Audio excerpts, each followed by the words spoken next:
Previous government Amaravati భ్రమరావతి అన్నారు. So ఇప్పుడు ఆ భ్రమలు తొలగిపోయి అమరావతిలోనే ఉండిపోయారో ప్రజలు, అసలు ఏం కోరుకుంటున్నారు అమరావతి ప్రజలు? మంచిదండి. సో ఏంటంటే ఈ భ్రమరావతి అనేది వీళ్ళన్నది కాదు, అదే నేను చెప్తున్నాను. అంటే ప్రాపగాండా చేసినప్పుడు అది చాలా నెగిటివ్గా పీపుల్ అందరికీ, సో ఎంటైర్ స్టేట్లో కూడా ఏంటి క్యాపిటల్ని ఇలా తక్కువ చేస్తున్నారు అని అనుకున్నారు. కానీ స్లోగా ఏమైందంటే ఏదైతే వాళ్ళు గ్రాఫిక్స్ అన్నారో, గ్రాఫిక్స్ అని చెప్పి క్యాంపెయిన్ చేశారో, ఇట్స్ ఏ కాంట్రడిక్టరీ స్టేట్మెంట్. నేను ఇందాక చెప్పినట్టు అంతా అమరావతిలో పెడుతున్నారు అన్నప్పుడు కొంతమంది సెక్టర్ ఆఫ్ పీపుల్ నమ్మారు, గ్రాఫిక్స్ అన్నా నమ్మారు. రెండు కాంట్రడిక్టరీ స్టేట్మెంట్స్ కదా. మరి భ్రమరావతి అమరావతి అనేది ఇప్పుడు పీపుల్ క్లియర్గా ఏంటంటే వాళ్ళు ఇంకా క్లియర్గా దాని మీద ఎక్కువ ఫోకస్తో ఎప్పుడైతే నెగిటివ్ సైడ్ వెళ్ళిందో పీపుల్ ఏంటంటే కొంత నెగిటివ్ కామెంట్స్ రాగానే ఇష్టపడతారు కదా. సో ఇప్పుడు ఎక్కువ ఫోకస్గా అక్కడ నిజంగా ఏం జరుగుతుంది ఏంటి అనేది ఫుల్ ప్లేజ్డ్ ఫోకస్తో దాన్ని అబ్జర్వ్ చేయడం చూశారు. ఆల్ దీస్ ఇయర్స్ అక్కడ పీపుల్ పడిన స్ట్రగుల్స్ చూశారు, అక్కడ ఆల్రెడీ వచ్చిన డెవలప్మెంట్స్ ఏంటో చూశారు, ఇప్పుడు రాబోతున్న డెవలప్మెంట్స్ ఏంటో చూస్తున్నారు.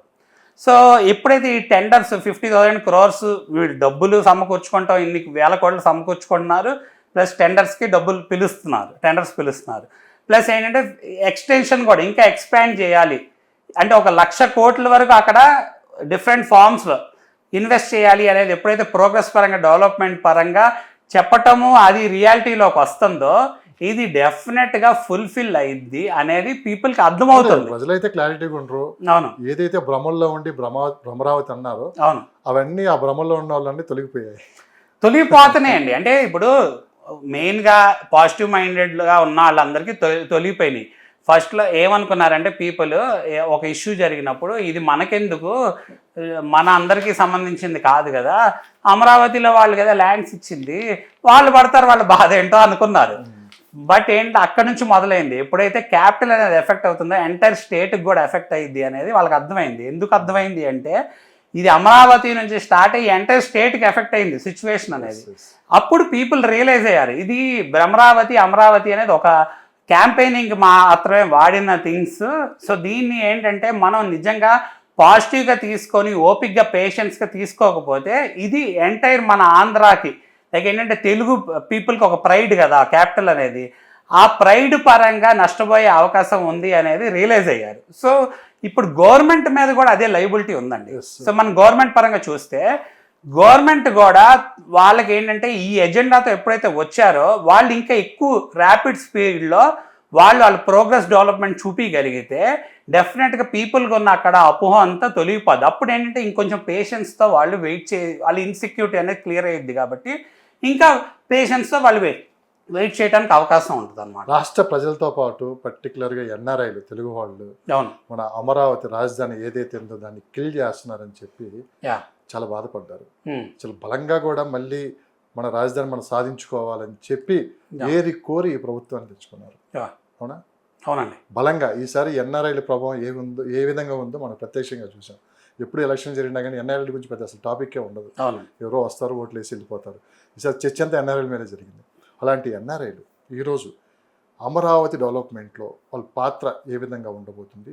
అసలు ఎన్ఆర్ఐలు అమరావతిలో ఇన్వెస్ట్ చేయడానికి ముందుకు వస్తున్నారా? గ్రౌండ్ లెవెల్లో వాస్తవ పరిస్థితులు ఏంటి? సో ఎన్ఆర్ఐస్ క్లోజ్గా అబ్జర్వ్ చేశారండి. ఇప్పుడు హైదరాబాద్ ఎలా డెవలప్ అయింది అనేది క్లియర్ కట్గా వెల్ ఎస్టాబ్లిష్డ్. సో అమరావతి కూడా బాగా డెవలప్ అయితే ఇప్పుడు ఏంటంటే ఉన్న సిచ్యువేషన్లో బాగా డెవలప్ అవుతాయి వెళ్తుంది. అది ఫుల్ఫిల్ అయ్యే కొందికి రేపు హైదరాబాద్ అమరావతి మన డిస్టెన్స్ పరంగా కూడా చూసుకున్నా బాగా డిస్టెన్స్ తగ్గిపోయే అవకాశం.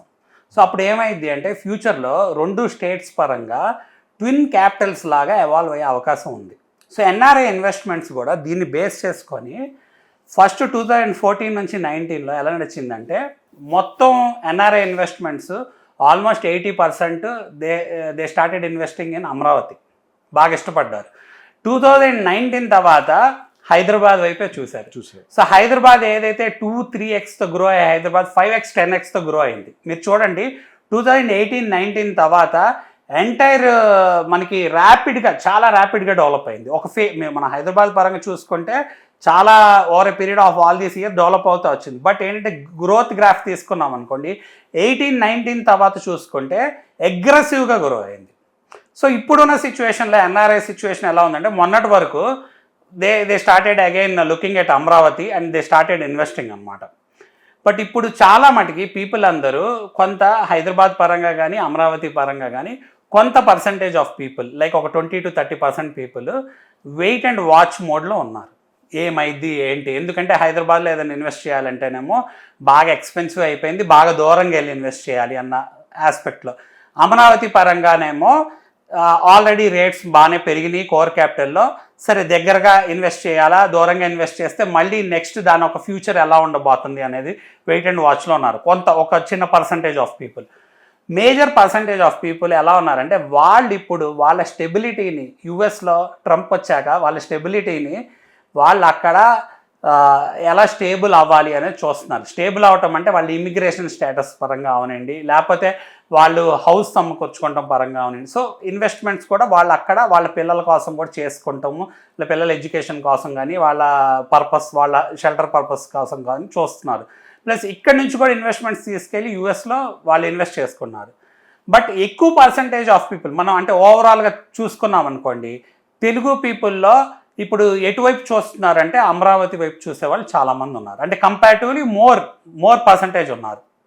సో వాళ్ళు ఏంటంటే ఇన్వెస్ట్ చేస్తే సో డెఫినెట్గా ఏంటంటే మనం ఏదైతే ఇంతకుముందు క్యాపిటల్ రాబోతుంది అన్న దాంట్లో అడ్వాంటేజ్ తీసుకోలేకపోయామో ఇప్పుడు ఆ అడ్వాంటేజ్ తీసుకుంటానికి మళ్ళీ ఒక అవకాశం వచ్చింది. లైక్ లెట్సే హైదరాబాద్లో ఇన్వెస్ట్ చేయలేని పరిస్థితి ఎవరికన్నా వచ్చింది అనుకోండి ఇంతకుముందు, లేకపోతే ఇన్వెస్ట్ చేసిన వాళ్ళు మనకి అక్కడ కూడా క్యాపిటల్ అమరావతి క్యాపిటల్లో కూడా ఉండాలి అని ఇన్వెస్ట్ చేసేవాళ్ళు ఒక కేటగిరీ.